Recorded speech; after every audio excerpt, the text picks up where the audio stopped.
teams to look out for already, and EG haven't had an opportunity to play against these teams quite yet, or like understand what it is like they should be doing themselves. So this series is gonna be very weird, I would say, because Faceless and EG naturally they're extremely slow teams, and how they like to play the game. They're not very aggressive. They like to play for the mid game, late game, try to get farm on their heroes. So well, the draft has begun, and we have a first pick Treant. Have we seen that yet on mainstream? Not on the mainstream. Not on the mainstream. Yeah, but EG did get it both games against TNC, the Treant Protector. Both. Yes, they lost both. They had a Treant Shadow Shaman support duo, two very powerful tanky supports. Maybe we'll see it again. We don't know. I mean, honestly, I love the tree a lot. I think it gives you a lot of different options, both as a roamer and then you're just being able to heal your buildings. You know, that's a really, really strong ability. So when teams lose and then they have to go into another series, they tend to look at other teams for ideas as to like what they should do themselves to win. When TNC beat EG, they gave them Treant and they took Crystal Maiden themselves. Crystal Maiden, a hero who can make the game faster, theoretically should be a very good hero against EG. And now they also got Magnus, another hero who's very powerful going into the late game. And Faceless love Magnus. Like if you play against Magnus, if you play against Faceless, you're banning Magnus. Yeah. They're like one and the same or something. You know? I mean, what was my next question, Purge, is why would they not ban the Magnus here? Do they want to play against it first game? I was just thinking Try about and figure it out? Well, the other two heroes they banned were offlane heroes, so that definitely tells you something. Maybe not the most common Ice hero from the Legion Commander, but Nyx certainly is. Yeah, Nyx is his second most played. And those heroes are very good at punishing solo heroes, maybe that are out of position. So if EG does maybe something more split push heavy or more reliant on like single core players, that like if those heroes get dueled or ganked by Nyx, that's almost always a kill. I've been speaking to some of the staff of teams at Kiev, and a lot of them are saying that Legion Commander is one of those heroes right now that is definitely in the meta. It's why we've seen Treant also being banned, you know, even though we really haven't seen a lot of officials with it. In scrims, it's just really, those two heroes are really, really good. Legion was picked 7 or 8 games now, and it's like on a 70+% win rate. Wow. So, but it's been picked or banned pretty much. Right, every exactly. time. So, but when it was picked, it has a very high win rate. The only other hero that's similar, or actually better than that, is Terrorblade right now, who has a 100% win rate on 6 games. What about Vengeful Spirit?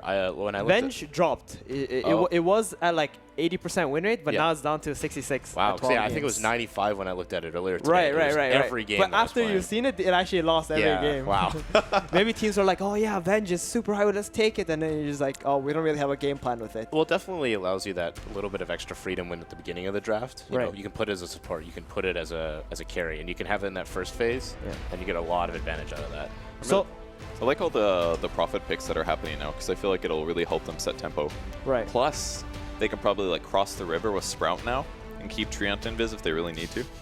That's something Never interesting. know. Yeah, that's why we're seeing some Treants get Blink or Phase Boots even. I've seen a couple times. Not particularly here yet, but I've seen a Phase Boot. And it allows you just to cross that lane and get to where you need to be in Viz. Yeah, I'm not so sure about the Sprout into walking thing. That's a full strategy. But right now with the Nature's Prophet Treant, it's very powerful lanes they have. It's like not many heroes can actually contest this kind of pressure. They both have very high physical base damage, and you're probably going to get bullied out no matter who you are. And you could get bullied anywhere, really. If Treant's like in enemy jungle, CM's jungling, Prophet can just TP, and you can get that kill even at like level 1, level 2, I'm sure. You know what we might see is like a Jabs Magnus, and Ice might just play, you know, the hater of trees, Timbersaw. That's one of his favorite heroes, right? They have 2 tree heroes. Sounds like an awesome idea. That might work. Yeah, right now they look like they're trying to secure mid lane by banning out both the SF and the Alchemist. It's going to be very interesting to see. I do like the Timbersaw pick. One thing I also noticed with Tree as well is what you do is when you start having a team fight, you have the Tree very close to the carry, and then as he's about to TP, and as the last one to TP, you walk up, you bash him, doesn't make it. You know, your Tree may die, but you're going to win that team fight for sure. Yeah. So Naga, Ember bans, those are like some tree counters or Prophet counters. Yeah, Ember's pretty good at like removing the shield and very strong team fighter. Jabs plays a very strong Ember. These seem like quite good, you know, team-oriented bans. Earth Spirit, okay, so that's gonna be their roaming hero. Monkey King obviously banned, and the other heroes that are the go-to in this tournament so far are Earth Spirit, Treant, and Ricky, pretty much. So no surprise there with the Earth Spirit pickup. Who's the Earth Spirit player on Faceless? Is it Nuts? It's definitely, you know, it's No. It's XY. Yeah. XY. He Okay. plays it like almost every game. Okay. No, XY is the roamer. Gotcha. Because I believe they typically like banning it out, but I guess maybe they felt confident and maybe were willing to give it to Crit, you know, who's also very well known for his Earth Spirit. Wind Ranger. You know, This could be a support Wind Ranger. Really? Have you been seeing that a lot in other things? It's not about seeing it, but I know like Crit at some point practiced it, and like there's no reason for them to not just pick a support here, right? Like there's no real reason to just pick a core in this position of the draft. So it leads me to believe it's more likely to be a support Wind Ranger. Obviously, they have the debate ability; they can just put it in another role when they get more information. But for now, I think it's safe to assume it could be just a support. You know, some zoning. It's a really strong zoning hero. Has a the good nuke alone. outspam potential. You could also just get Orb of Venom right now too. Yeah, That's you probably can. the best way to do it. Yep. Very good harassing tool for sure. She has a good range. Yeah, definitely. We were earlier talking about Orb of Venom on Nature's Prophet, especially in a 1v1 matchup. Yeah, adding just even more of this. Moon Meander did that earlier today in his 1v1. Yeah. Against the Naga. And so yeah, that item alone right now, you know, is really helps, especially with something like Nature's Prophet. Get your Treants in there, getting extra damage. You know, maybe you're able to even block, you know, the hero that you're against. Yep. So I'm guessing that they would want to keep Black's hero to the end, so he has like a good matchup, and he could be a very good Magnus, you know, something compatible with it. Like Black in general is a very good player that can play with Empower. He knows where the farm is on the map.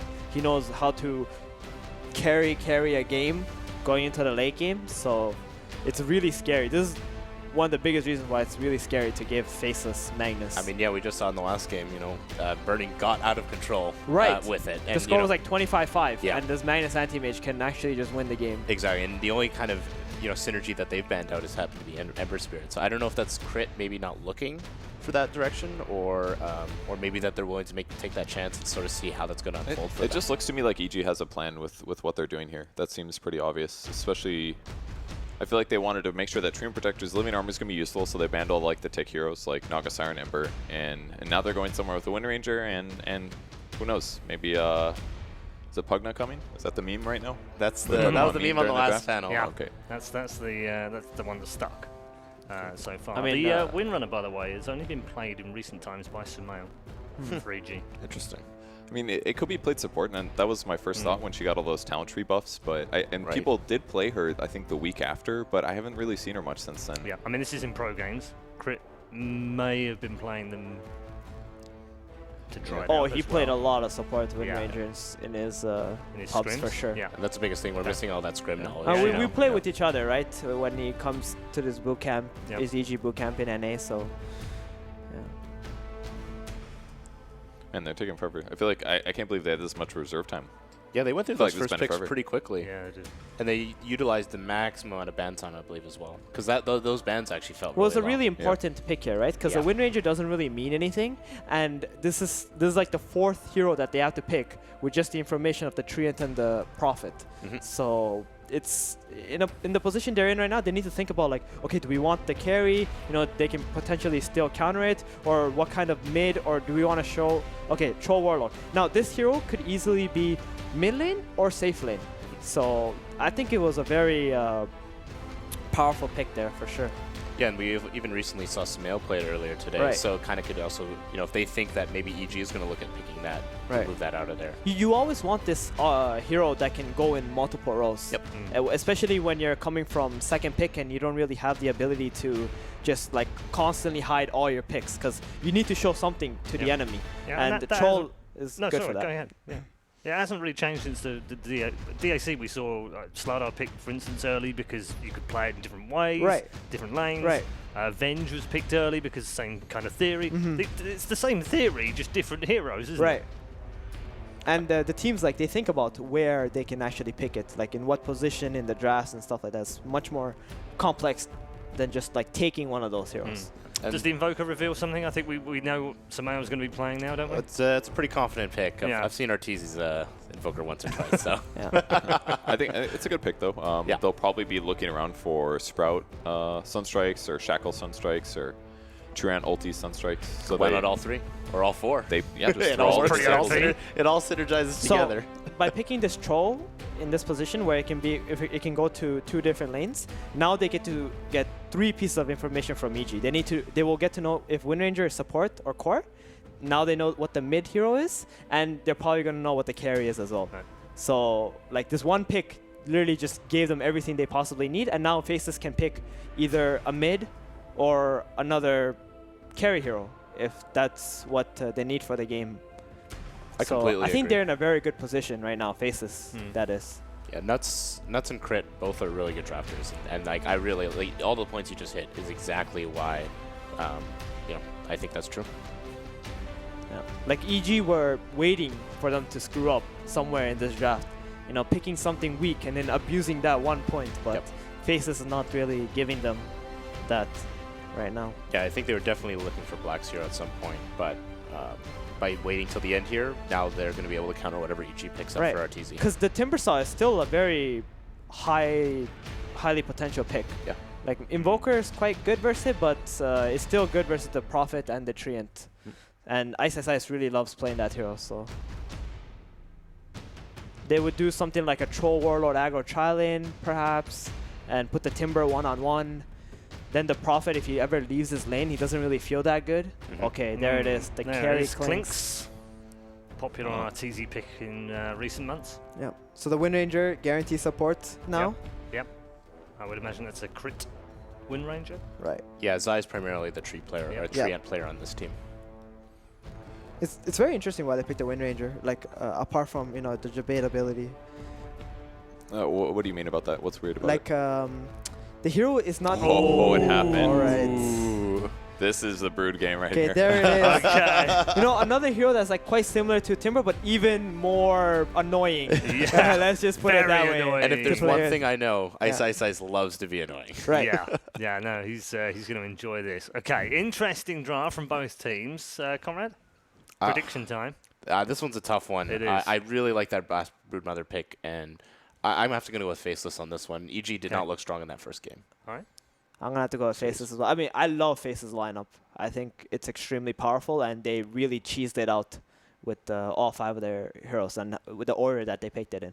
Going to go with Faceless. Okay, 2 for Faceless. I'll pick Faceless as well, I think. I feel like the only way EG has a good laning stage is if they put a lot of pressure on the Broodmother, and I'm just not satisfied that it'll necessarily happen because I think the other lanes need some help too. Hold on. The first seed picked Faceless. You sure you want to go with that? Yeah, this is a bit of a Didn't curse. you? It's a curse 4. I mean, at least one of us. Yeah, I will say could be a risky pick. I will say I was 1-1 last series. Okay. He's pulling it back for the 4th chair. I didn't believe last time. Yeah. Red Eye will go with Yeah. EG, and then we'll be good. All right, fine. I go with EG. The rest of them go with Faceless. Let's see whether we can overturn some sort of curse. Apparently, you're not meant to mess with it. 2 men that don't mess with it. Gods and OD Pixel. They're bringing you game 1. Thank you very much, Red Eye, and indeed, hello, I'm not Red Eye, I'm me. Hello, everyone. Welcome to myself and Sound the God. same, yeah. We do. We're same age, same place. We're all the same, us Brits. How about EG versus Faceless? That final pick, Brood. The panel was loving it. I was just talking to you now, Gods. You feel that this is a great game for a Brood to be picked up 5th pick? Clinks, it's like probably the worst hero to verse in line is the Clinks. This is a hero that already has a really bad laning stage to begin with, and then you're versing one of the heroes that is best at ruining a laning stage. Their supports don't deal with the hero well with the hero. They could send the Brood mid if they really want to verse Invoker. Like all the heroes get wrecked by Brood more or less. So I don't know what the solution is. Perhaps they just go full on tri-lane with sentries, dust, and hope for the best. Okay. But it's such a good Brood game. And what do you think about this as well? The panel kind of touched on it. The crit support Windranger. As mentioned, a lot of talents do kind of support this sort of play style. Do you like it? And why pick it up in this capacity this time around? I want to say it's okay. Like I play quite a bit of support myself, but I've never really touched much on the Windranger. I feel it's a hero that does need a bit of levels, but as like a 5-position standard zoning support, there's no real reason why it shouldn't work. But the reason why it shouldn't work here is because you're versing a Brood. And Power Shot, some AoE, but realistically level 1, you're not going to be dealing with a big Spiderling army. It is nice to have an escape spell in the win run to try and get away from the Brood, but yeah, very, very tough matchup. I mean, how if you're EG, how do you compensate for the fact that this safe lane is kind of potentially set up to be a bit of a disaster? Do you just look to crush the other lanes? Yeah, so the two options. One is you crush the other lanes. You sack a hero up top, in this case the Clinks, and then focus on the other lanes, which is probably not the best idea because Clinks is a hero that doesn't catch up well. It's a hero that's not going to have an impact if he doesn't have a good start. It's not someone that can just catch up in the jungle, just make the most out of a few levels. You really want your Clinks to get a few key items to have an impact on the game. So the other approach is you just full-on tri-lane it. So you send Wind Ranger, Treant, both up there, double sentries on Wind Ranger, Dust on Treant Protector. It looks like they're going to say, rather than try and win the other two lanes, let's just try and focus everything up top and hope that the individual plays of Universe and Sumail is enough to allow those lanes to go well. The problem is now, XY can completely crush mid lane with his rotations. He can look to rotate bottom and kill the Nature's Prophet. This puts a ton of pressure on both Universe and Sumail because both supports are going to be tied up in this top lane. For sure. But, I mean, Sumail and Universe, these are two players that they're going to be ready for this. Yep. I mean, Sumail on one of his signature heroes, the Invoker, has the potential to be very, very terrifying. And Universe on the Prophet, we're kind of an old school sort of pick. It's something that we're starting to see already in this day one, teams touching upon again. Yep. Fury, it seems to be back gods. And you can be ready for it, but at the end of the day, it's still 2v1 lanes because Earth Spirit rotates around. He's already done one roll in on the mid lane. He's already applying pressure. There, he can swing bottom and look for a perhaps first blood on the Nature's Prophet. It's so dangerous. Well, can they get the vision of this one here? Yeah, we'll find it. Lane gets a bit tougher for ISS, but he's got another sentry now, so he's just got to place it in such a way that he can de-ward. He doesn't care if he loses his sentry as long as he takes out the dire one and gets that trade. Bottom lane, ooh, XY. A bit off the mark there with that initial roll in there. Put the Frostbite in the slow from Black with the axes. And with the chase down, bring Universe pretty low, not quite enough. Unfortunate there for Faceless. If they hit that roll, that would have been a dead MP. Top lane, Ice being gone on, goes for the TP back out to the Shrine and will just make it. That's the Dust, though. That's the thing. This is like his job. So as a Brew, when you get that full tri-lane treatment, you're not expecting to have that dominant laning stage. You take a little bit longer to come online. You take longer to get that level 3, perhaps, where you get the double spawn Spiderlings. And until you get your Spider Army, you're not exactly doing Brood things. So it's going to take him a bit longer, but he knows his team can make up for that elsewhere. They're already doing pressure in the mid lane. They're zoning out the Nature's Prophet, also level 1. So things are going well right now for Faceless. Realistically, all 3 lanes are going all right for the time being.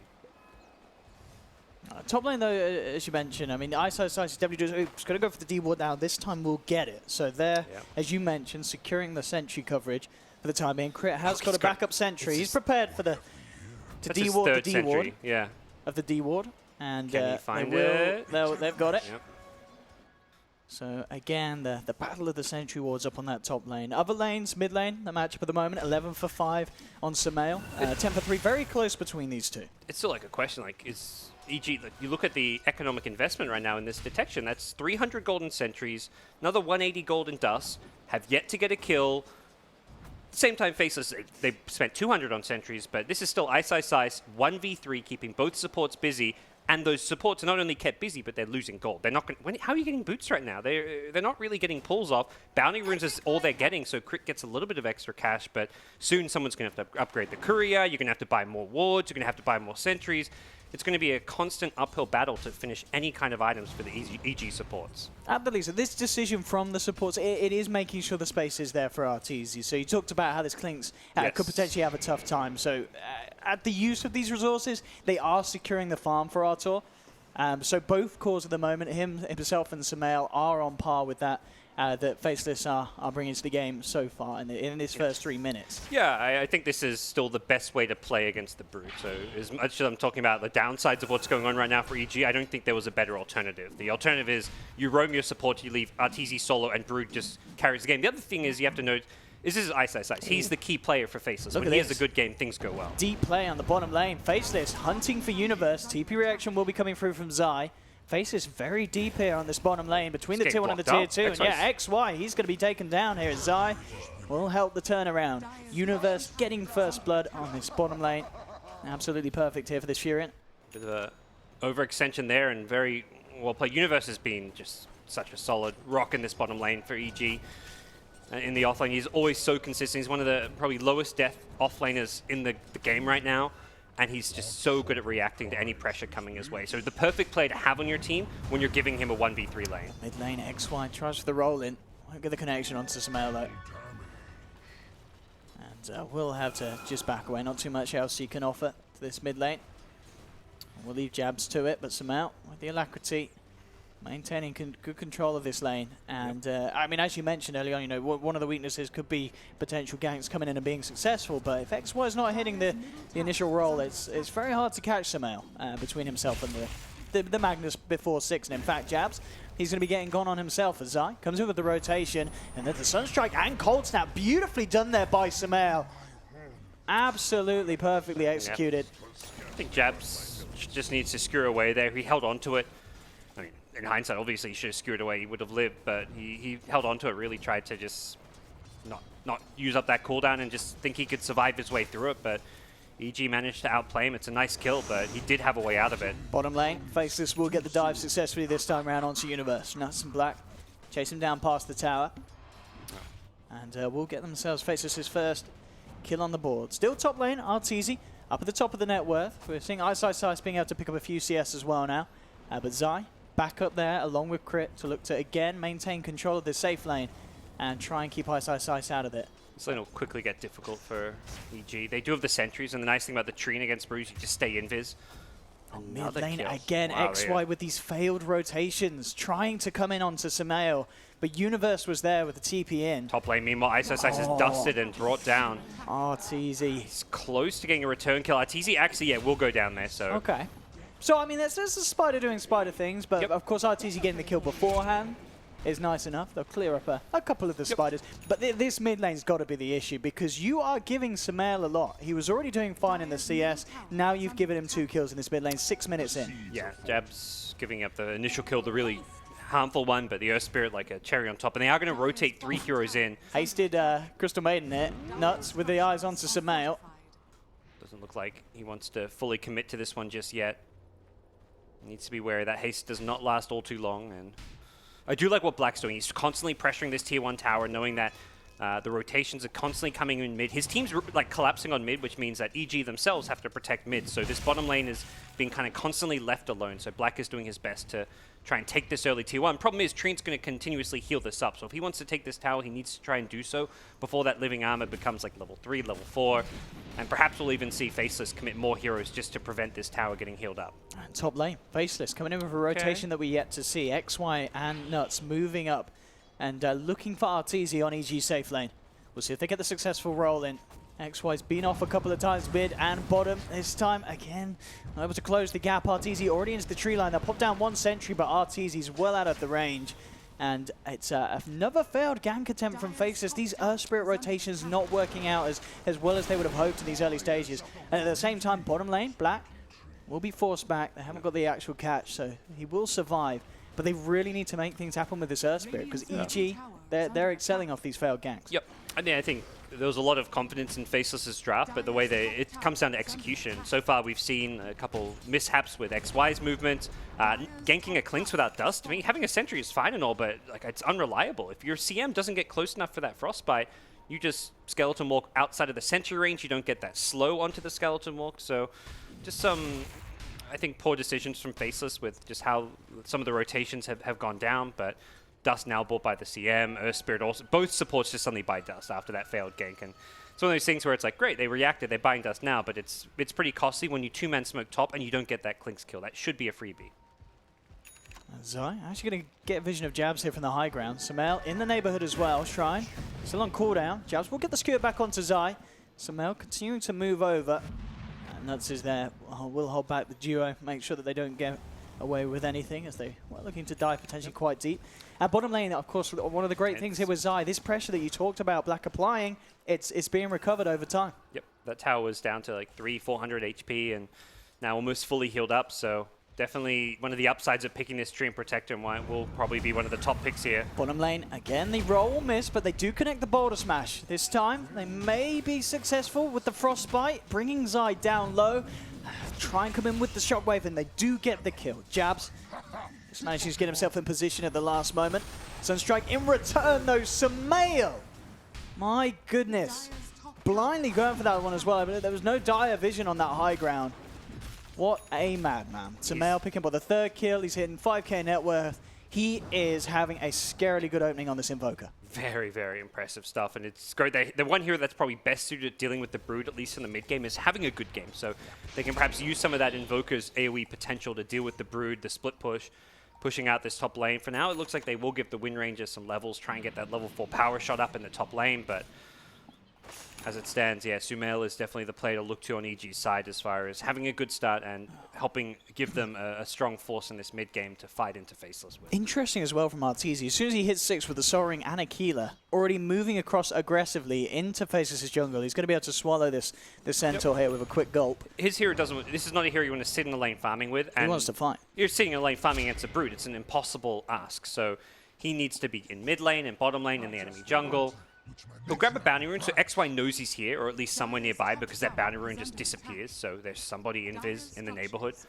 Actually choosing up, just XY. trying to farm these Ancients. Okay, I mean, It takes a bit of time. why not? It's like farm efficiency. You can't farm up top. Crit's taking the lane. Crit's actually taking a lot of damage to the Spiderling army. It looks like Ice has managed to zone the Wind Ranger. 2 points in power shot, just not enough to deal with the Brood, and it'll be a second tower going the Brood's way. But yeah, I was going to point out XY on the Earth Spirit has no boots. He's bought triple sentries. He just used one. He's buying all the support items. He is really having a poor start and not able to get all too much right now. Mid lane trying to make the go on Jabs here with the cold snap. They've got the Sprout control, but Jabs immediately out the tree line. Will be safe. Good and that's purchase on the TP's in as Clone Blade. well. He's gone for the Midas. I saw him saving up 2k. I'm like, is he going for a fast blink? Because that would be very unusual. He didn't get the Arcane boots. He didn't get the treads. And thinking this is going to be a slow-paced farming game. Midas on Brood, Midas on Magnus. Only the Troll not going for the Magnus on the Midas on the core heroes. We'll see a successful move from Arteezy. He comes in, gets the kill on mid, just a Crystal Maiden, but ultimately does lead to a bit of damage on the tower. Kind of a small consolation prize for what's happening in the side lanes, though. A Troll getting a tower at bottom, Brood getting a tower at top. It does feel like Faceless is still getting the better of these exchanges. And if not for Sumail's fantastic play and start in the mid lane, this game would be looking very bad for EG right now. I mean, for sure. The kind of control that EG's going to have to try and keep over their own jungle. I mean, they've got the 2 wards down, but even with that, Ice is going to feel very confident just swarming this jungle. And, I mean, that area of the map is just super dodgy territory for EG to move into. Not only is it dodgy territory, but it's farm being lost. If you want to, you're looking at this Faceless team and you're saying, oh, double Midases, they're farming. You may think like, okay, let's try and out-farm them. Well, you've lost your control of your jungle. You can't use that farm. Faceless are just getting way more out of the map. Troll's farming the bottom lane, Magnus is farming mid. They've also still got all their towers, so it's not like you can counter them by taking over the Radiant jungle. You can't really access that Radiant jungle while those towers are still up. All it takes is that like one Radiant ward in the river where the access to the jungle is, and suddenly you're not really getting much farm out of the map. It's only Sumail who's actually finding farm right now. Wind Ranger's getting a bit at the top lane with the power shot, but I mean, she's still bottom of the net worth. Clinks is trying to use that. Clinks can enter the Radiant jungle because he's invis, so he's probably the one hero most suited to trying to counterplay the Brood by going offensive, but it's still very tough for EG to find farm right now. Mid lane, Faceless, Jabs on the front. They brought in Brood for this one as well. They really want to take this tier 1 mid. Taking this would completely limit EG's ability to move out on the map and like completely just kind of starve them out. You've lost all your tier 1s at that point, and this is a key tower to try and hold on to, but can you do so? Vlad's on Troll, very good early game fighting presence out of this. How do you stop this? I mean, on the side, yeah, the full lineup of Faceless ready to fight here if evil geniuses do come in for us. Any sort of defense. Haven't got good teamfight heroes outside of the Invoker, and that's a hero that pre-Ag Scepter, level 12, I mean, this Invoker is huge, don't get me wrong. Highest level in the game, most farmed by a good margin, but you're still not quite at that stage of the game where Invoker's ready to fight, so it does feel like EG just want to buy time for at least like the Ag Scepter and a few more levels. No, I mean, as you said, it's looking at the moment a game where Sumail is just going to have to use what he's got and sort of carry EG through this rocky position of the game. Yep. Really kind of hit off the tempo to allow Arteezy to get involved with some action, really catch himself back up on the net worth, because as we can see on the board, very much suffering this game, Arteezy. He's not farming, nor will he start to farm anytime soon is the scary thing for EG. You think what this Clinks is going to do, and he's got to get involved in kills, because he's never going to farm his way back into this game. He can perhaps be useful as an objective taker for hitting towers, finding kills, but that's really his most useful place Oh, on the map. he's going to live for the courier snap. Nah, A little bit slow, he's holding back. Can they make a lost go on vision of it. anyone? Well, they're going to find Ice Ice Ice. Okay, now with the overgrowth and the sunstrike, they'll find the kill. They will manage to take him out. Get rid of that incredibly annoying spider. God, Sumail even gets the kill too. He wasn't farmed enough as it was, but I mean, yeah, this is a 14-minute Midas Ags complete for Sumail. yep. So roll in top, Arteezy getting jumped on by the Magnetize, but it's mid lane where Magnus. I mean, Sumail, he's pulling off the show. Gets a solo kill just like that onto the Magnus, and at the same time, though, in return, Sumail, he's trying to lift. Arteezy's trying to pull it back down. As he got another death pact off. There we go. The emergency lunge. Is it going to be enough to save him? Doesn't look like it is with the Magnetize. Oh, no, he's not. Yeah, Nuts make sure that the job is sealed and dealed. That was like all 6 stones being used for a full Magnetize. Earthspirit doesn't quite solo kill him, and he does even more damage. Yes, a lot of damage for an ES with the, I mean, considering what kind of items he has, which is very minimal. he had, I think Death Pact at the start, then got a recast off from it, so a lot of juking from Arteezy, but ultimately does still go down. I mean, as you said at the start, Klink's a very hard hero to recover on. Where do you even start to look to getting yourself back into this game when you've suffered in the laning stage and you've struggled in this early portion where you've tried to move around the map and get yourself involved in action? Typically, you'd look to go for rotations with either one of your supports or your offlaner, some kind of key initiator. But you're playing a Nature's Prophet, which isn't really like a ganking offlaner in the sense you don't smoke up with like a Blink Dagger and try gank people. The supports is, I guess with Tree and Protector, you look for some kills. Like we saw top lane, the Overgrowth plus Clinks. You can find kills with that and the Sunstrikes. To me, that's really Arteezy's best way to approach this game is finding picks. And also, as mundane as it sounds, it doesn't sound like very talented. Scout for your team. Play that Ricky Bounty Hunter type role. If you can scout and get info for your team, great. He actually is going to backdoor a bottom tier 1 tower. This is good. This is useful from Arteezy. It's not really the ideal position to be in. You don't want to be under farm. You don't want to be kind of sacked as he's been because he's versing a Brood, but you've got to make the best of this situation, which is going to be, ratting some tier 1 towers, scouting out for your team, and just trying to see what you can get out of that. But Faceless will always be looking to take more elsewhere on the map, and again, it's focus on this tier 1 mid. Oh. And also Roshan. Black's in the pit. He's bringing it down to half health. It's a hard time for EG to fight around as well because Faceless, they've just picked up the Blink Dagger on jabs. Yeah, there's nothing you can do to stop this one. I think EG probably thought it may have even gone down earlier. They're not looking to contest it. They want to just make what they can on the side of the map. Nature's Prophet getting some damage at top. Clink's in the bottom side of the map getting some farm. So, I mean, for EG, they're at least getting what they can elsewhere, but Ice needs to be careful. He is alone at this mid lane. Nice Sumail actually with that Sunstrike in the pit, very close to being able to get the steal. Yep. But on the kill, it wasn't the case. I feel like they could have killed Ice on the tier 1 mid tower there if they knew he was alone. They don't, that's the thing. If they went on him... Arteezy gets RP'd, skewered under the tower. Nuts is there for the follow-through control, but Sumail, he's going to come in and try his best to save Artur with the living armor as well on the Clinks. Arteezy trying to get himself out of here, but he's been boulder smashed. XY with a beautiful stun and silence onto both Arteezy and Sumail. Sets up for a second, and both the cores going down for EG. An absolute nightmare for them on that bottom lane, losing not only Arteezy, who's died a few times already, but Sumail, their kind of hope and glory at this stage of the game. That's really the big one. Slowing down Sumail, that's his first fight he's really chosen to get involved in. He's been throwing Sunstrikes, but he hasn't been gone to team fights. Crits a free pickup as well in the mid lane. Faceless, relentless with their aggression, and now onto the tier 1 in the middle. And this should be a freebie. 3 heroes down on EG. And Black, they have to obviously get it down in one shot. This is one of the tricky, well not tricky, just annoying things against playing a Trim Protector, isn't it? You have to get towers in one push. You can't do half a job. The big problem for EG this game is they drafted a lineup that was meant to excel in the early game. They wanted to do well in the lanes and snowball from there. Like heroes like Clinks want to get super active and fight early on. Same for the Tree and Protector. Use that living armor to play aggressive. Zai does get the overgrowth onto 2. Sumail already working his way into Ice on the high ground. Will take down 1. They'll get the bash and the follow through tornado onto the Earth Spirit with the deafening blast as well. They'll pick up a second. Okay, finding some much needed kills at pretty key time. Oh, gods. Look at the build from Universe. He's going phase, drums, and he wants to get that Aghanims online ASAP. I mean, I think he has to. All right. There's no way at any point in this game Arteezy's going to be able to find farm or push out lanes. And that's the thing. You got to be able to push out lanes against this Broodmother. So Aghanim's Nature's Prophet. Sure, why not? Clear out those spiders.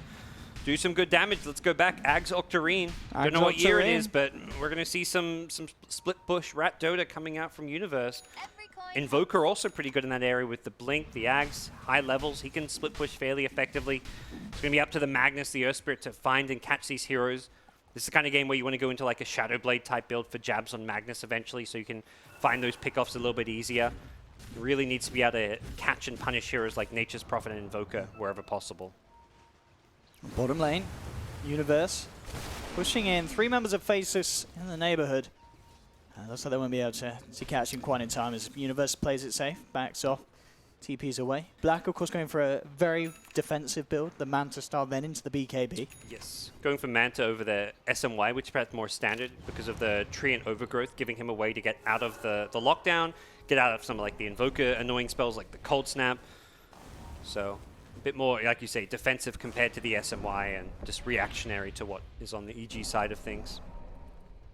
You see another gank on Ice. He's actually died a few times at really rough times, and yeah, they'll find Universe, him. yeah, straight around with the wrap, and they've got him. Almost certainly Cold Snap as well for Sumail, for a tornado out to the side, make sure no one's thinking about jumping in. Just potentially wary of a potential Magnus counter initiation, but Faceless themselves, they're miles away. They're on the bottom lane. They're looking to put some pressure onto this tier 2. They will let the tier 1 go. A bit more money into the bank for Arteezy, who did manage to finish off the Desolator. These kills add up. This is one of the, I mean, not maybe the more farmed heroes at this moment, but Brood has been kind of near that top of the net worth point for quite a lot of this game. So it's one of those reasons why I think Brood fell off as a hero.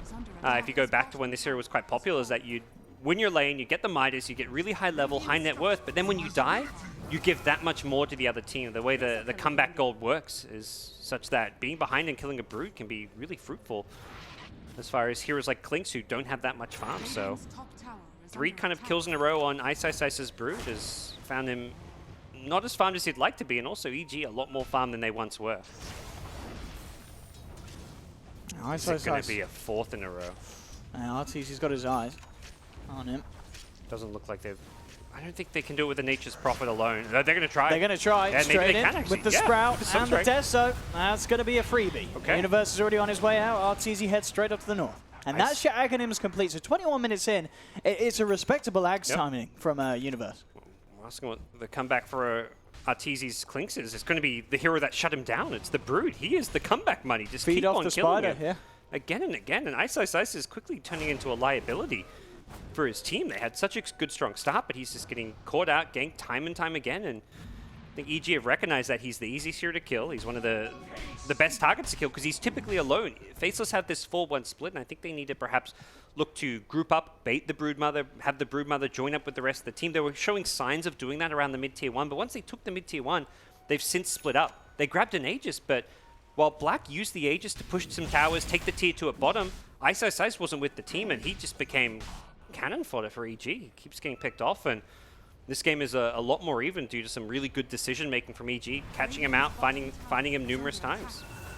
Yeah. And as we're seeing, just with this Dessa, of course, the Alacrity buff as well, very nice for Arteezy to just pick tower after tower. Huge amounts of damage, and Faceless just not quick enough with the reactions to do anything about it. It does feel like EG are outmaneuvering Faceless in a lot of ways this game, and that's going to have to change, and I'd say stemming from jabs on the Magnus. He's got a Shadow Blade now.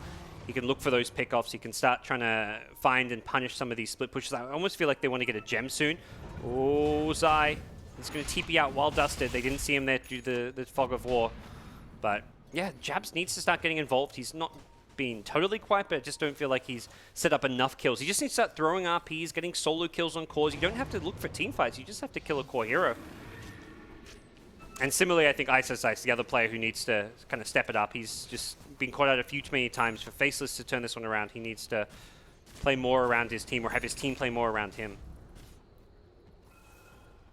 Sentry dropped here by the river, along with that observer, just to spot out any sort of movements from Jabs or Ice. Yeah. It will be Octarine, at least for now, queued up on the Nature's Prophet, so we'll see that full-on split push Nature's Prophet reality. And AoE clear is, I mean, Troll with Empower, there is decent AoE clear, but without it, he doesn't exactly do too well. Magnus can, but Brood not exactly excelling in that area either. iSize this time round should be able to finish off that ultimate orb that he's certainly been trying for a few times with those recent deaths he's had on the Spider. Yeah. This time round, he'll be able to get that secure. This time around, there's supports.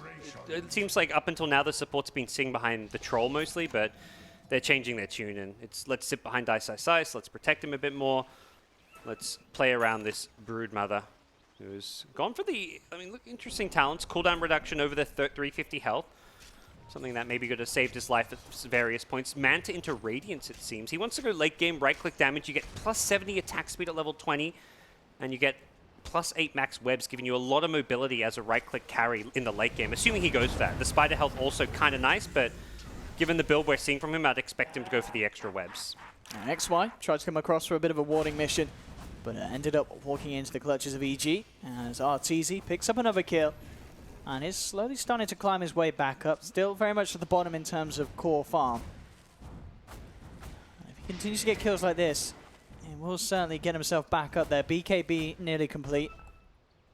So it's going to be that little bit harder to get caught out. But again, as you mentioned earlier, it still feels just the lack of the presence of Jabs on this Magnus at this portion of the game. We're not seeing them do anything with the RPs. Well, that's the thing. You look at iSize and you're like, well, he's died a few too many times, he's getting caught out, but it's also like that wouldn't be happening if Jabs was finding kills, if Jabs was maybe doing what his role is meant to be. So while Jabs maybe, while iSize is getting caught out and not doing his role, it's perhaps as a result of Jabs' lack of influence. XY is trying to be his impact. I think XY's done really well. Like, he dies there, but he's playing aggressively. He's scouting out, he's trying to get wards down, he's trying to set up his team. But Jabs on the Magnus is just not as involved as perhaps he needs to be. Similarly, Troll, Black is very farmed and a great game, but very farm oriented. It seems Faceless don't care about fighting though. They've got all these Midases on the Magnus as well as Brood at least. Seems like they don't have fighting on the agenda. Even CM has a Midas. They've got triple Midas. They're happy just to get picked off as long as they're farming, and it has maintained a gold lead up until now. Recently, EG's actually taken over, so I think they do start to be concerned. Not only are they behind on net worth, but they've got triple Midases. These are not items that add to your net worth, particularly outside of maybe the Brood, who benefits from the attack speed. Well, we've got Jabs with the Shadow Blade, but again, the mid lane catches his attention, and he's just back to... He's holding the gem now. This is, to me, a necessary item against the Treant. Something which comes perhaps a bit later than he would have hoped for, but...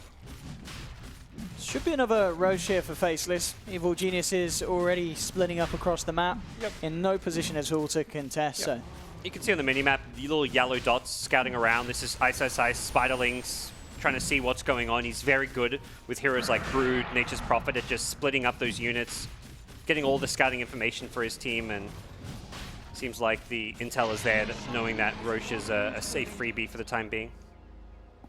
An extra bit of gold pushing iSize very close to having that relic done. 2.8k on him at the moment on this Spider. Yes. But of course, whilst this all goes on, Samael continuing to keep himself right at the top of the board, as we saw, has picked up the Octarine as well as the Aghanims now. So he's very much ready to fight, and he's also ready to just continue to farm. Now get the catch onto the Magnus, and he's going to be out and down. He'll pop the RP. He's going to lose a gem. Oh, no, no, no. Not great news for Jabs and Faceless. Evil Geniuses just seem to be just dealing a little better with this portion of the game. We saw at the start where EG, the lanes looked a bit of a mess. Arteezy was struggling, that kind of awkward portion where he was trying to find his place around the map. But now it's really Faceless kind of feeling that they're starting to slip behind in these decision making. It just seems like they're just opposed to the idea of grouping up. Like Magnus getting caught up there, it's like, well, even if he Shadow Blades in and scouts out and finds an EG hero, what's he going to do? He's got no damage backing him up. There's no Troll, there's no Brood, no Earth Spirit Magnetize. He's not getting a kill there. Mid lane, they're going to find a support, just a Wind Ranger. It was just a blink from Troll and a roll from XY. But, oh god, look at the treants. That's a lot of treants there from the Spiders. iSize is like, wait, the Magnus, Spiders I need have an Empower? Where's my Empower? I'm scared. The Spider is scared of minions. Like, what world do we live in? But Black doing what he can to try and find trades in the map, but could get punished. Right, yeah, Samael with the set. There's a BKB and an Aegis on Black. We'll see if they can pop either of them. Zai looking to move into position on the back lines, but already the sentry's down quickly with the silence, making sure that there's no No chance of Zai throwing out anything in this fight. They'll force out the BKB charge. The triple sentry line in mid. Oh, bottom lane, look at this. Jab looking to set up for a skewer, and indeed, Universe sent back into the clutches of Ice. Universe still tries to TP, isn't going to quite make it. They'll take down the Nature's Prophet, mid lane. Sumail, Boulder Smash, could be in trouble here. Nuts with the control, allowing Black to get in close and personal with the freezing field as well. Faceless, they get another kill, and a massive one at that as well, bringing down Sumail and the Invoker. 70 seconds. Yep. They may even be able to force out buybacks here. Yeah, and that was largely stemming from some good individual play. Black forcing the issue in mid lane, finally taking a chance, and when Sumail comes in, they have the sentries for the tree, and I think Trink got a little bit overconfident because he'd taken the gem away, so he wasn't expecting all those sentries there. There was 3 sentries ready for the tree and protector.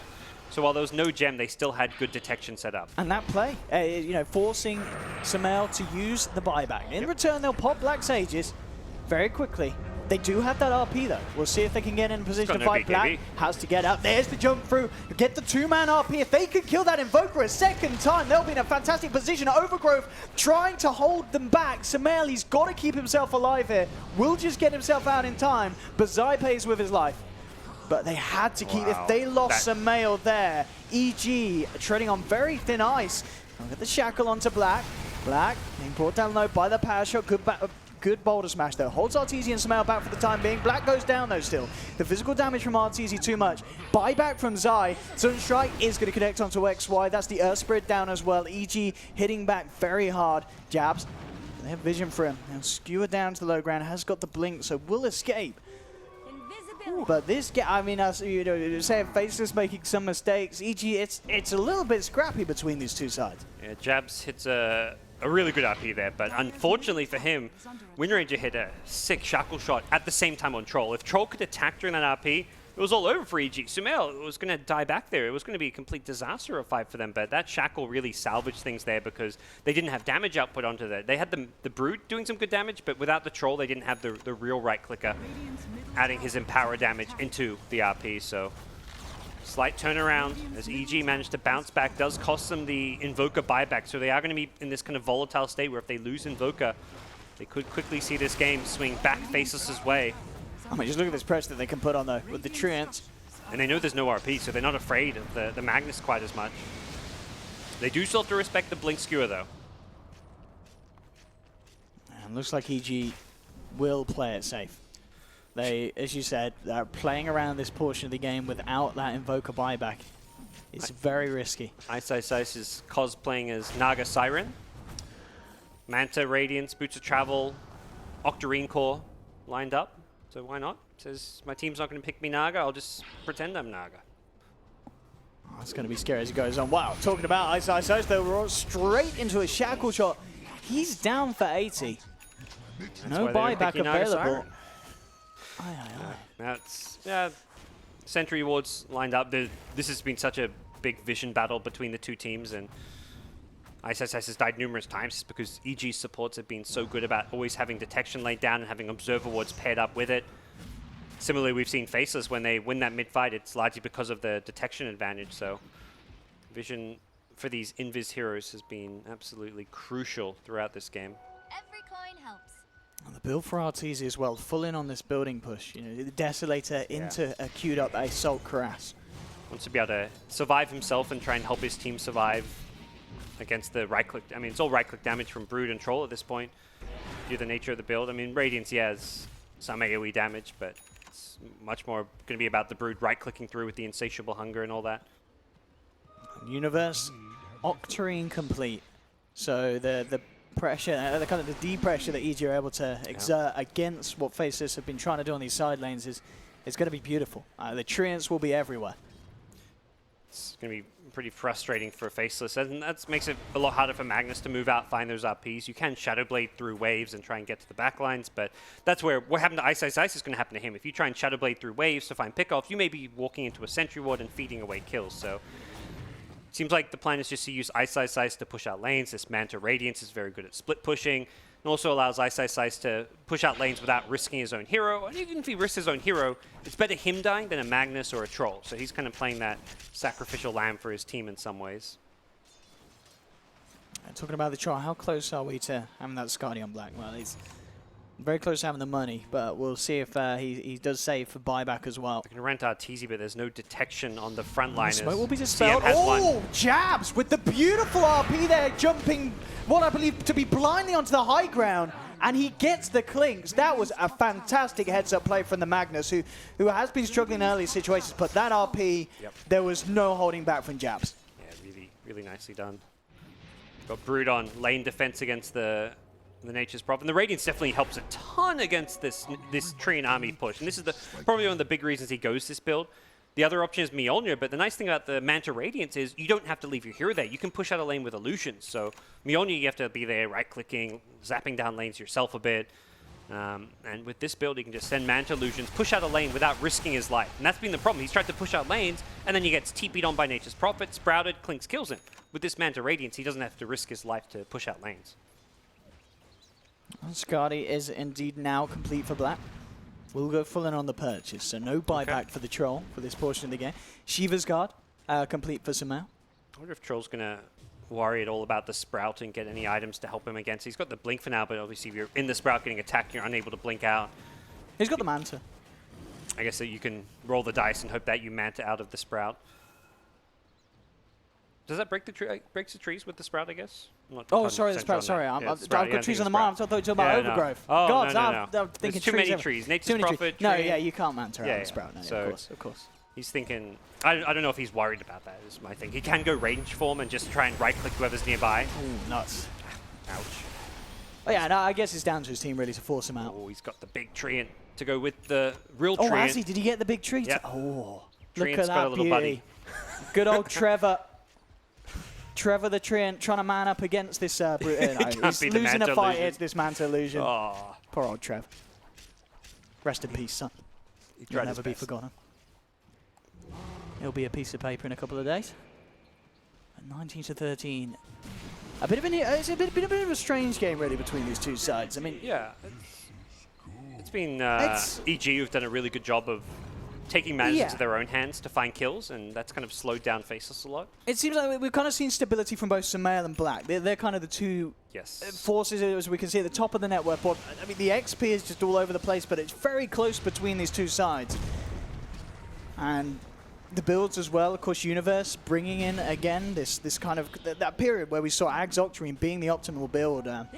I believe when the kind of change was introduced, we saw a lot of players building it up. He's even gone Refresher. And the Refresher, absolutely, just sticking to the classic. Ags Octarine Refresher. With that level 25, that's going to be pretty brutal. Oh, yeah. Brood's got Octarine almost. This is Sky. This is not... If someone told me this was going to be a Brood build, I would have just been like, oh, yeah, right, okay.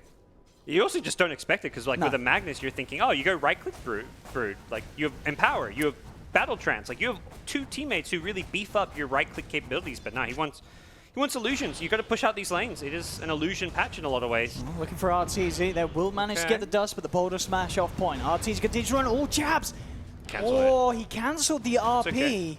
But maybe they can still find the kill anyway. They have the silence. RTZ pops the BKB. Shackle shot onto the Earth Spirit. The Overgrowth will hold back the CM. They've brought down XY. RTZ continuing to try and run himself away from Ice. Sumail looking towards Nuts. The Frostbite's there to hold back the Invoker, but Sumail, he'll move forward. Looks to take down Nuts, who goes for a freezing field, but a quick tornado from Sumail will make sure that they find the CM as well. They're getting kited around by Jabs the Invis. is still looking for action. Oh no, he didn't have enough damage for Universe, who was Overgrowth. Wow. Oh, Universe surviving thanks to Zai. And the rest of them just on the hell out of there. Black tries to escape, will be successful. Ice couldn't hit anyone. They were all invis, and then the really nice plays were Zai. He's got this Quelling Blade with the gem, so all these sentries being planted by Faceless just kept getting chomped up by this Quelling Blade. CM would plant a sentry to scout out Sumail, who was invis, Zai was invis, and then instantly it'd get eaten up, and then Ice couldn't hit anyone. He just kept getting kited. Black will look to jump in on Tartizi. He needs a bash. I tell you what, it was not getting it at all there. Still with the Skadi, bringing him down low. It's not quite enough. Arteezy survives.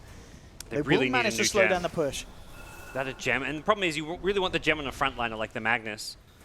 Not sure if that's something. I feel like Faceless just have to invest in that. They're being split pushed to death right jump now. in onto Sumail, Boulder Smash, catching the 2 cores, but the Shackle Shot, quick in reaction onto the Earth Spirit. The force back Sumail, turns around with the Meteor Black, no BKB, pops the Manta, has to get himself back up to the high ground, the Overgrowth's there. Sumail and Arteezy moving forward, the Power Shot bringing them down low, but the force Blackout to safety. Jabs, jump forward, gets the BKB skewer onto Sumail, putting him back into the hands of Black, another Tornado, sending Black up. Sumail, can he get out? He might be able to, no! The Spiders bring him down. They've found Sumail, but they've lost Black, they've lost XY. Arteezy, BKB, mans up to Jabs, takes the Magnus out, now down for 80 seconds. Tornado thrown in by Sumail, won't clip onto Nuts, but they've cleared the space open on this bottom lane. They've taken the tier 3. Arteezy alacritied up, turns towards the racks with the Treant backup of Universe, and they will clear out this bottom lane.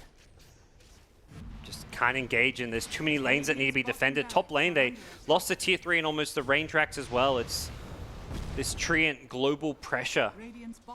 Look how much money he's got. He's loaded. I mean, so is some of the rating heroes. For sure. Brood suddenly gets a huge amount of gold, but 6.3k gold on he Ice couldn't really yeah? spend it was the big part of the problem there. He was like, I got to get to the secret shot, my Octarine core, can't really finish it. And he's on constant base defense, dude. It's hard to get that Curry out there as well, so EG managed to capitalize and set themselves up to take Roshan now as well. Likely we'll see, yeah, Sumail just bought back. This is where that buyback really pays off for Sumail, because he can now immediately... He bought back for this, ooh. Yeah, he bought back for the bottom fight, knowing that it'd get his team the racks, and now it's fantastic. Yeah. When you can replace a buyback with an Aegis, you're more than happy to use that, because it not only gets yourself an Aegis, but denies it from Faceless, stops the Troll getting another Aegis to try and push off of, so puts EG in a really strong position. And of course Black buying back as well for that as well at the bottom. Yeah. So you're now at a position where you kill Black, you've got 2 lives to do it. And beautiful timing there, both Universe and Ice. Picking up the Dagons. Hey, look, some kind of gentleman's agreement there. Yep. We'll both grab Dagons. Something like that. It synergizes really nicely with Octarine, because Yep. you've got a huge mana pool, and Bit of you've burst also here. got shorter cooldown. You know, Octarine is all about lowering cooldowns on some of those items, so zap away. And Oh yeah, what with the 20% cooldown reduction on the Spider. Yeah, they max it up. It's a 9-second nuke. It's pretty good. Yep. And then, like, Dagon 5 has a ridiculously short 15-second cooldown, and that's before the Octarine influence. So it gets down to like 11 or 12-second Dagon cooldown at Dagon 5, so it's pretty absurd. Oh, 9 seconds? 9 seconds on the because of his 20% cooldown. Yeah. 9-second Dagon 5 cooldown. This That's is good. I mean, you're going to get a bit more money to get there, but at Yeah. this rate, he may just get there. Oh, he's farming more than anyone in his team right now. He's the one farming all the Treants. That's why he's top of the net worth for his team, because he's pushing out lanes with where the Treants are and getting ridiculous farm. And one thing, though, that they are lacking really on Faceless is any sort of true strike to deal with Arteezy. He's, of course, got that 20% evasion talent, and that is proving to be a little bit of a difficulty. They're staggering him down. There's kind of the theory in their minds, or RP him through it, but yeah, it's not easy by any means. Yeah, I guess for sure. If they get a good RP and then just being able to cleave off another target, you're still going to be able to do huge amounts of damage to Arteezy. That's the nice thing about this Brood build, and then the CMO Brood, they have got a good mix of damage, but I think the bigger problem is just, yeah, it's going to be constant pressure from all 3 lanes. You're limited on buybacks now. They have got a new gem. Magnus holding on to that is absolutely key, and that's, I think, where this game really got out of control. Is when they lost Jabs at the top lane and he lost his gem, that's where the game got really difficult for them. That gem was such a crucial item for them against Clinks, Treant, Invoker, that losing it really set them back and made it impossible to make plays around the map. And to give a picture of how much that's kind of changed the flow, you just look at the difference now between Black and Arteezy. You know, for the most part of this game, Black was at top, he was on par with Sumail, and Arteezy was really struggling. Now they're on pretty much the same level as Farm. Arteezy's only 1,000 behind Black at this stage, so really closing that gap between the 2 cores. Well, you've got Nature's Prophet with Ags Refresh Octarine, and you've got now Treant with Ags.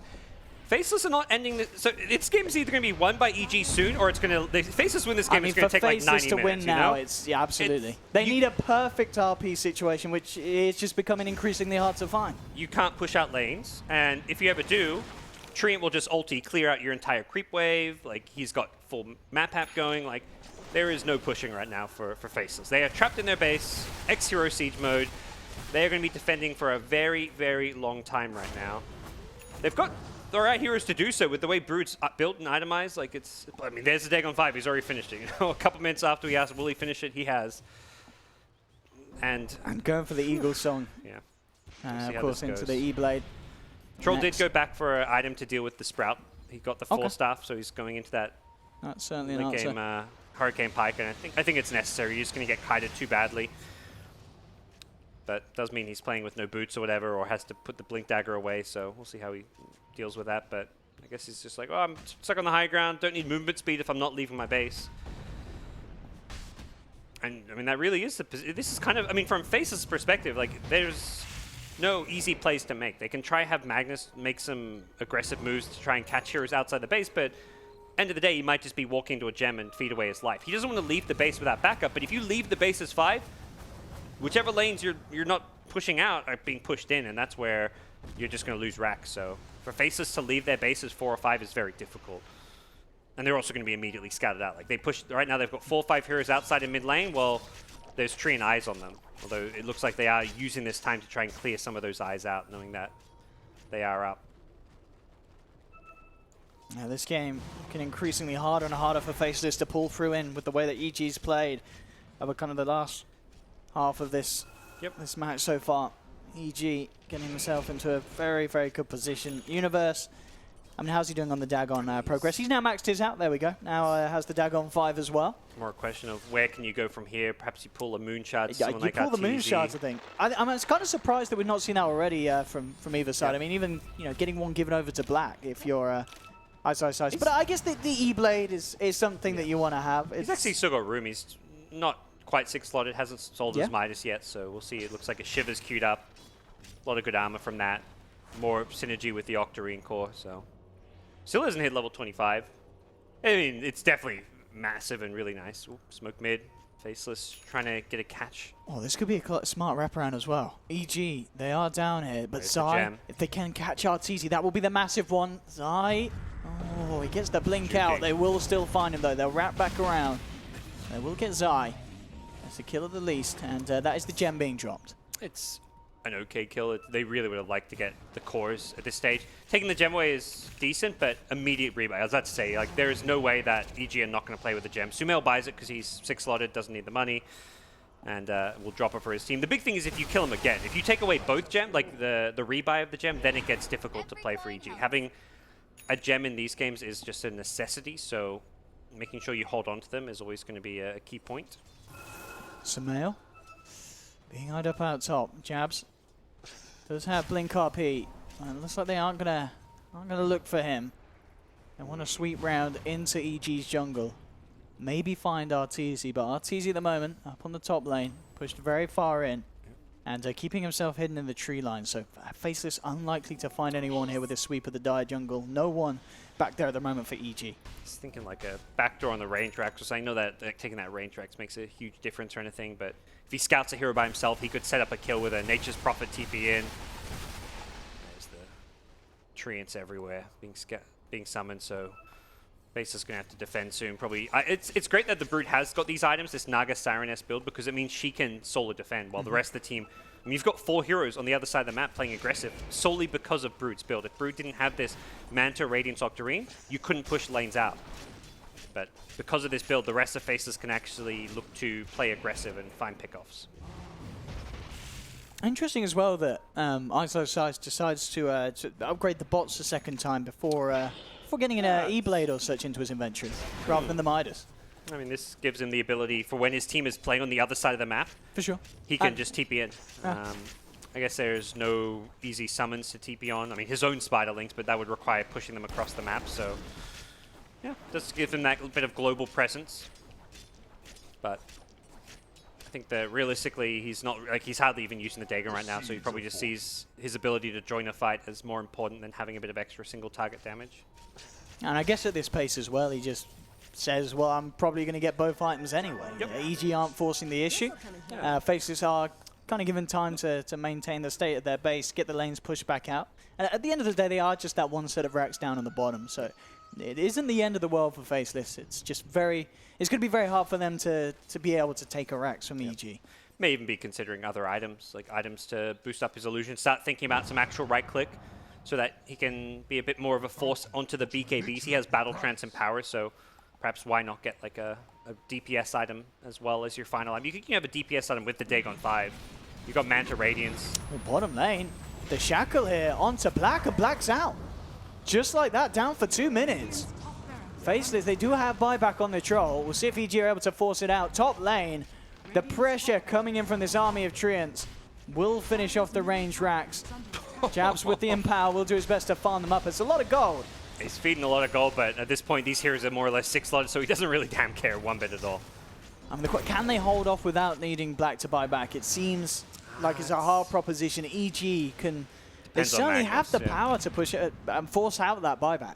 Yeah. With 90 seconds, it's a huge window. Brood for now is doing a really good job of keeping these lanes pushed down. You don't have to defend bottom. I mean, you will just push out these lanes a bit because there's heroes there, but it's a lane where you've already lost racks. He's got eyes on Arteezy here. Holding the gem, jumps in. There we have it. Arteezy dragged back. Can they bring him down in time before he's able to get the BKB or get himself out? He'll pop the cheese. Arteezy still alive. There's the buyback from Troll. Arctor now pops the BKB, turns towards Jabs. Black comes in, gets the bash. They've got the control onto Arteezy. They'll bring him down. Did cost the buyback on Troll, but they'll get rid of the clink. Samael trying to go for the split up top. And they will be able to hold him back. But that is the buyback committed for Black. So now this forward spirit, they're going to get this top racks. objective still going the way of EG. Mid-tier 3 as well. Yep. Oh, God. Treants everywhere. Oh. Just hearing that noise, the refresher.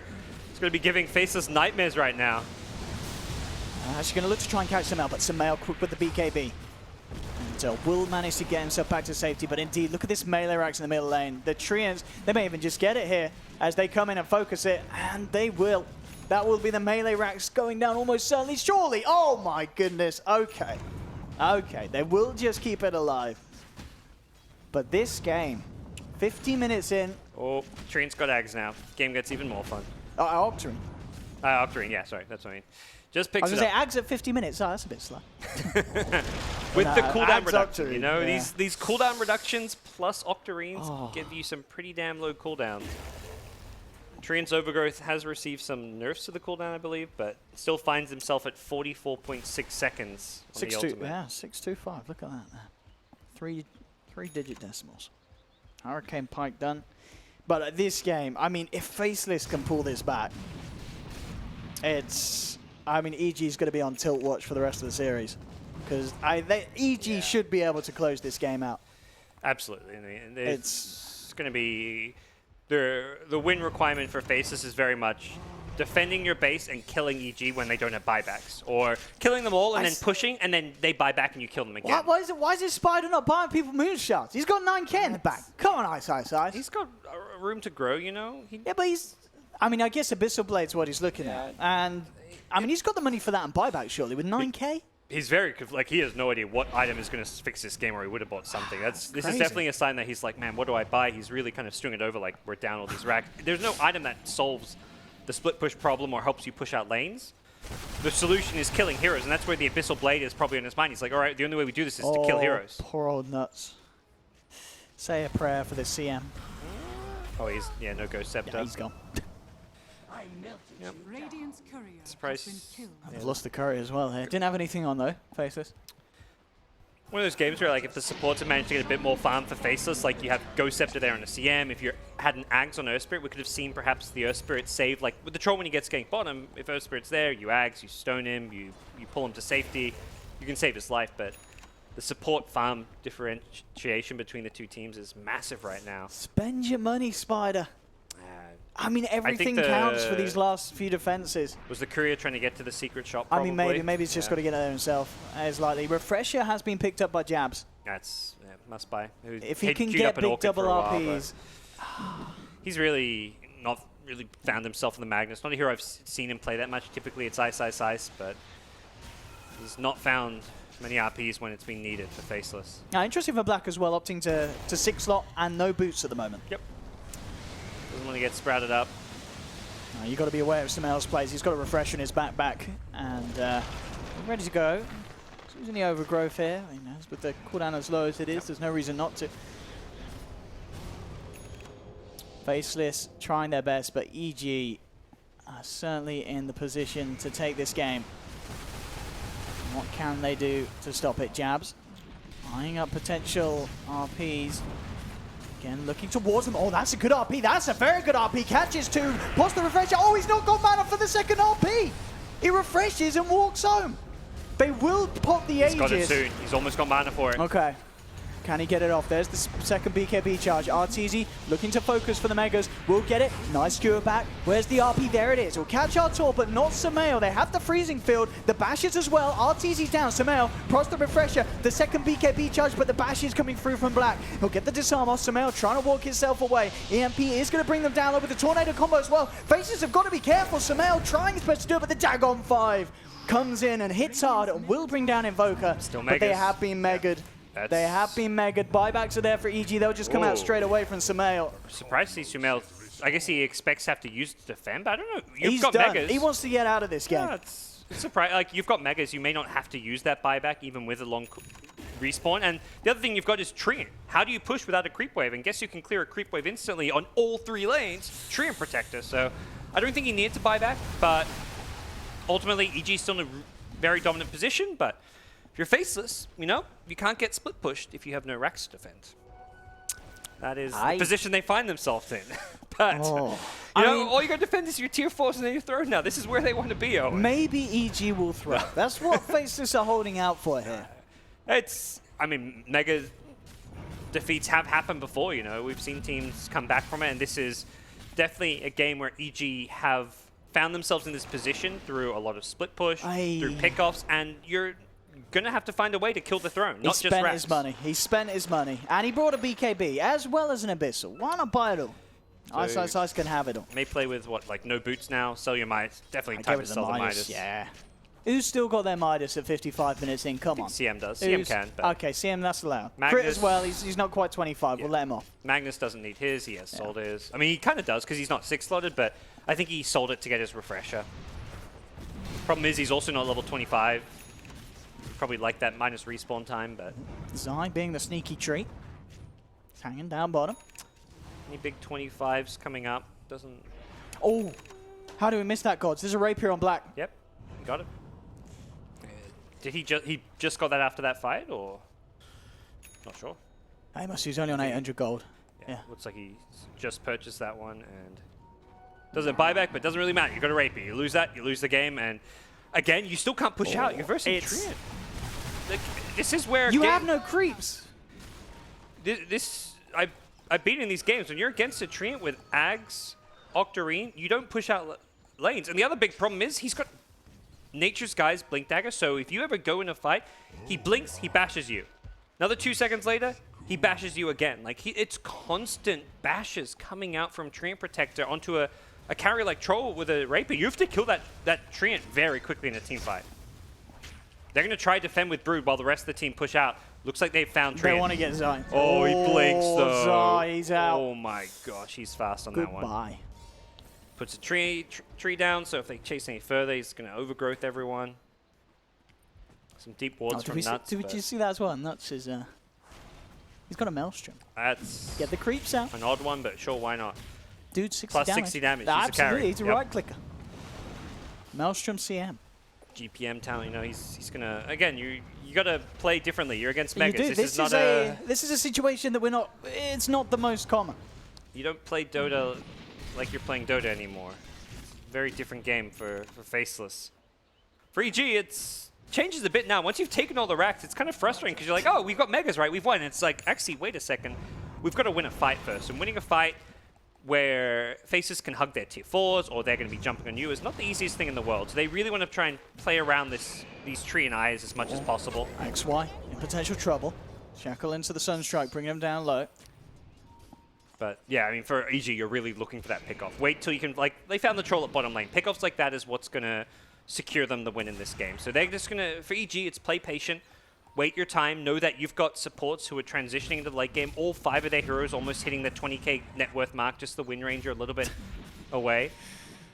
And you've got 5 cores. Wind Ranger is played typically as a core in the mid lane. Crit is loving this. This is the most farmed he's been on a support Wind Ranger for sure in a pro game. This is you know, he's as you said, he is a core. And I mean, majority of items are items you'd like to see in a core. Yeah. You know, Blink Florist, Bloodthorn. Midas, like Bloodthorn. Hasn't got an Ags, may consider going back for one, but we'll see him hit level 25 soon. If he wants to get some attack range, he can. Well, what does he get? I mean, the power shot at this stage, is it that?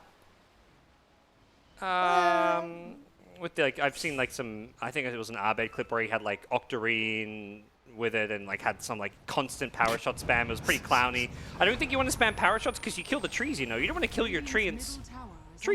Those are valuable things, you know. Friendly fire will... Oh, Black's actually found Crit here. Doesn't have an MKB. Crit's got Zai coming across as well. Shackle isn't going to latch. Jabs tries to jump forward with the skill, won't grab him. But Zai should be in trouble here. They have the vision, chase him into the tree line, and yeah, the base potentially in trouble here. Oh, he didn't get the BKB off. Arteezy will hex up Ice, but Ice now gets the chance to BKB, turns towards Arteezy. The rest of Faceless are coming in. Arteezy into the tree line, trying to hide. XY has found him, but the BKB is out from Artor. XY looks for the rollaway, somehow manages to survive. Jabs, can he find something big with this RP? He's looking at Universe.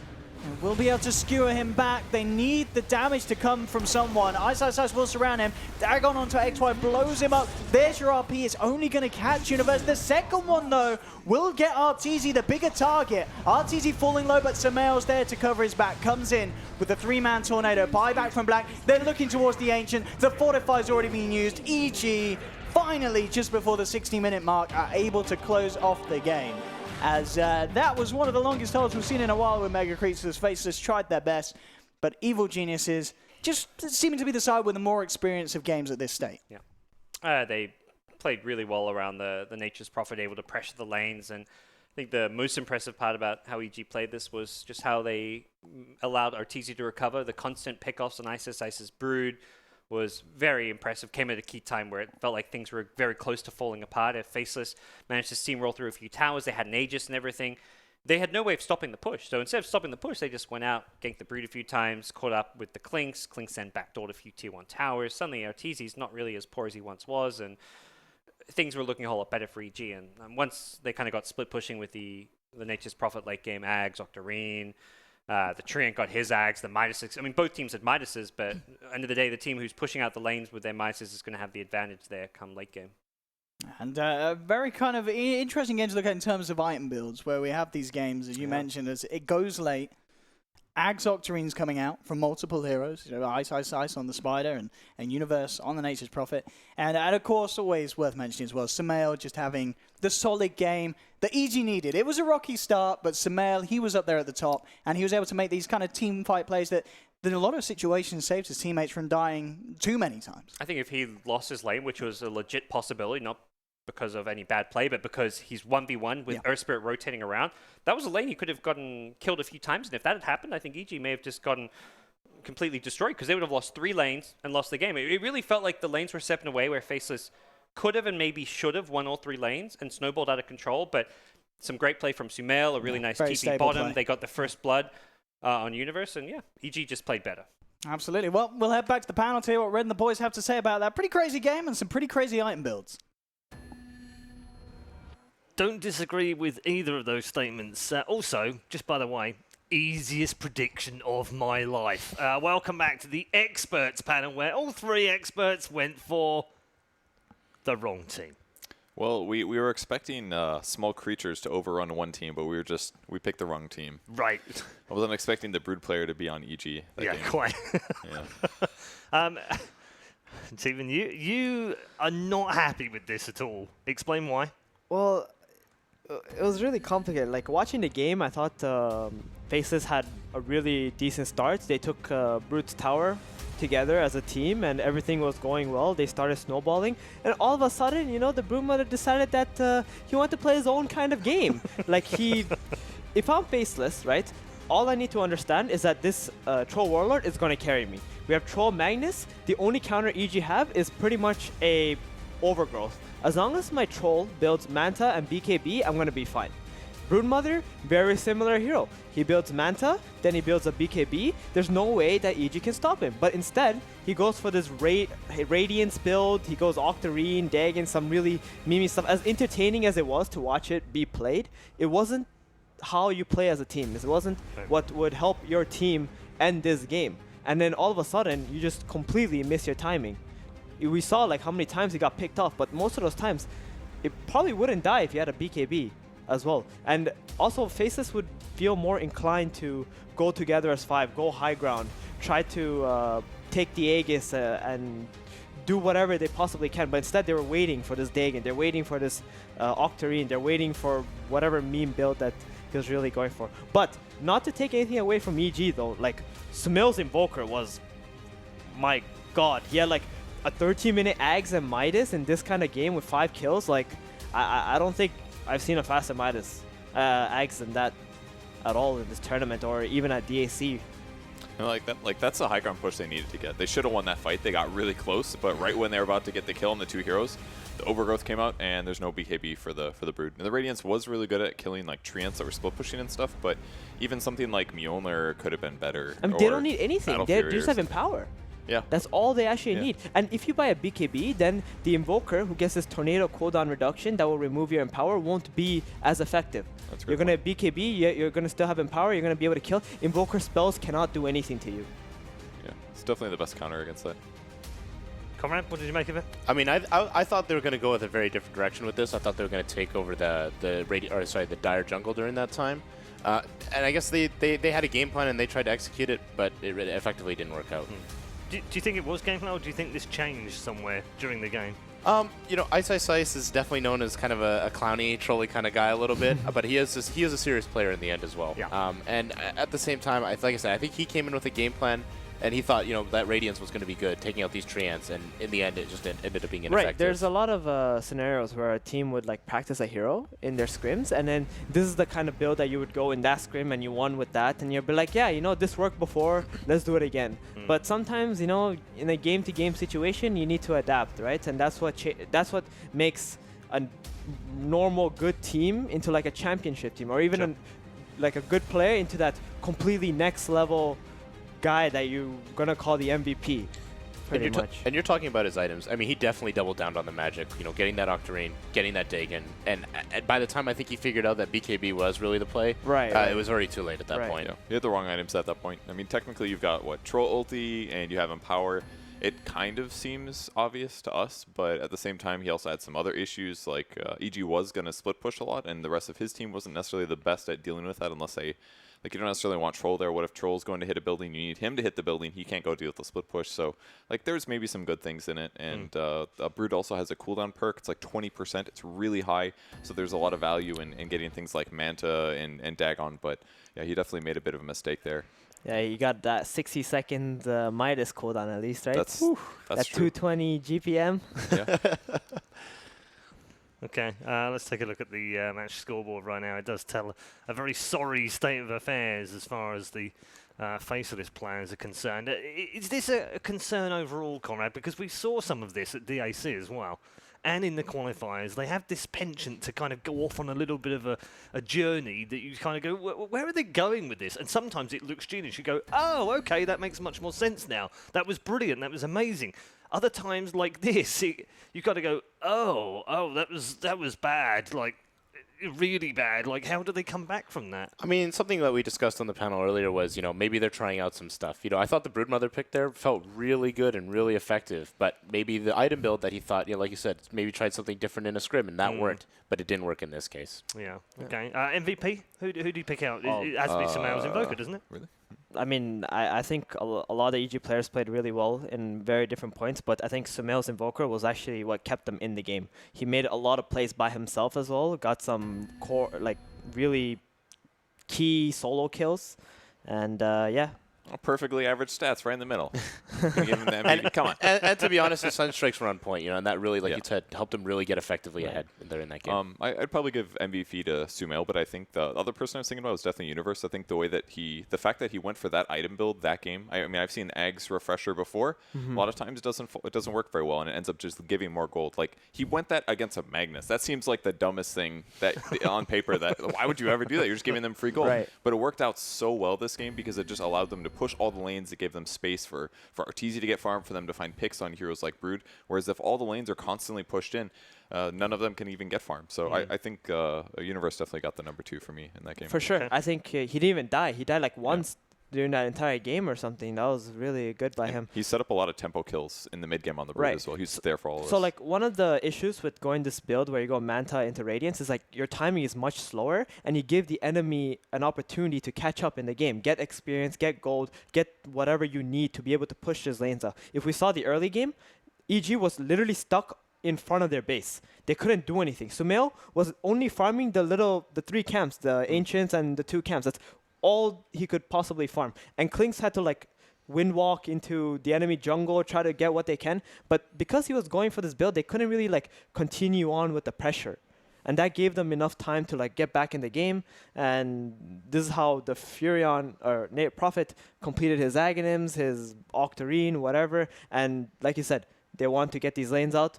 Perfect item build for that. Once that happened, they could play their game. Yeah. Yeah, it's very interesting indeed.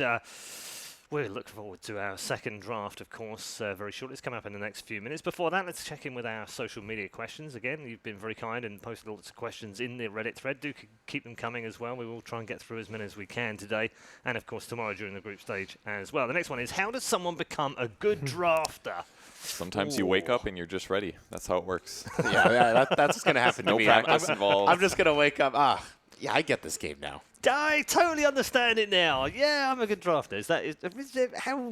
How much science is behind it? Well, all I can say is one word: study. Okay. That's like anything else in life. You need to practice, do the best you can, and keep trying. You need to try harder than others. You need to study harder. If you feel like you're not that good at drafting, then that just means you need to study longer or harder or whatever. Just take the time to analyze all the information the best you can, and then try again tomorrow. Maybe you have a different view, and there's not much more than that, to be honest. How much of it is stealing others' ideas and making them better? That's Dota as a whole, isn't it? Yeah. That's I mean, that's how I feel. that's like something you have to do if you Par ever for want the to be course. good at Dota, right? Yeah. Like Dota is such a complex game that you can't just come up with everything by yourself. Yeah. If you don't watch others and take their good ideas, then you're going to be stuck doing the same thing over and over again. But there are only a few world-class drafters out there who do exactly that. They come up with something original Right. and something out of the box, and then it works, and other people then copy them. How do you get that good? Or do you? To be honest, even that, you might have just seen it in a pub. Like, Right. for example, I'll be in a room with Puppy, okay? Well, and beside him is Eternal Envy playing a pub or whatever. Puppy is like looking at his screen, saying, wow, these 2 heroes, they really work well together, don't they? And then all of a sudden, the next match we go into, he picks the same 2 heroes. Like, oh, all right. And now you have a meta. You know, like it could be as simple as that.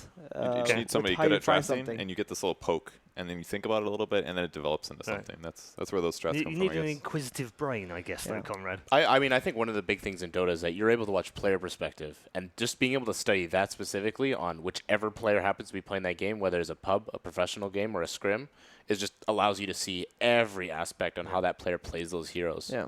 and Oh. how they work together. I have a real legitimate story, okay? Okay. Puppy's playing ability draft, right? Right. He gets like some 2 random skills together, and he plays this game. He's like, he's like, holy shit, these 2 spells, they work amazingly. And then we go into a scrim, he legit just pick like the 2 heroes that have those 2 spells. When the And it synergy became works, a meta. That actually happened. can you tell us what 2 heroes it was? I can't remember what it was, Oh, because like there's so many incidents where something like that would happen. You know, you just get this inspiration from somewhere, and this one just came from an ability draft game. Yeah. You know, Well, Kevin, I know you're a Amazing. big ability draft player. I am. Yeah. But before we move, are you saying that Puppy plays a lot of custom games? he Does has. that count? Does that count? Is it custom?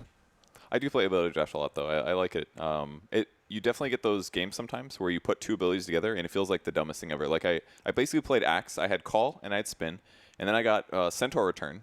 And I was like, what do I get for my last spell? And I got Huskar Life Break. So it was like I instantly had a Blink Dagger at 6. And then I just won the whole game. Yeah, and sometimes you just take these abilities that seem so boring by themselves on heroes. And maybe is their worst ability, but then put it together, you make something amazing. Right. It can be really It's fun. very, very interesting. Quick update on the scores, because there are other matches going on right now. Earlier on, of course, we saw IG beating OG 2-0. Secret also came through 2-0 against DC, and TNC have just come back to win 2-1 against Thunderbirds to continue their run as well. They're now 4-1 after their 2 matches, and go head-to-head in the round 3 in the high area for a 3-0 record. They would be one of the top seeds if they won that one.